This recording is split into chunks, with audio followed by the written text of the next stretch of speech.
আজকে আমি ওয়াজ করতে আসি নাই, যার নামের শিরোনাম দেখতেছেন মুজাদ্দিদ আজম আলা মহিউস সুন্নাহ মুফতি আজম আল্লামা আলা শেরে গাজী আকবর আলী রিজভী হুজুর কেবলা কাবা, ইমাম আহলে সুন্নাত ফকিহ দ্বীন মিল্লাত। তিনি কেমন আল্লাহর ওলি ছিলেন।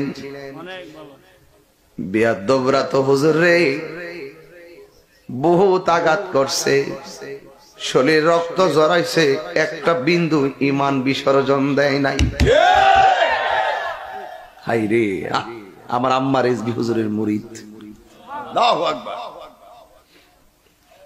আমি আয় কইতাছি দেখ রে, আমি গেলাম কুয়াশার মধ্যে আয় পড়ছি, দেখতি মনে কেমন বেটা নাতি দেয়া লাফায় লাফায় আয়া পড়ছে যে বেটা। এই হক কথা কই না, লোক খুব কম পাওয়া যায়। জীবনে কাহারোর সঙ্গে কোনো বাতিলের সঙ্গে আপোষ করে নাই।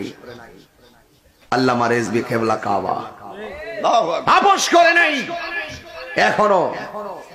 এখনো ওই রিজভী মাওলার আওলাদ খলিফা আশেকরা কাহারোর সঙ্গে আপোষ করে না। ইমান এবং আকীদার ক্ষেত্রে তিনি এত অনড় ছিলেন।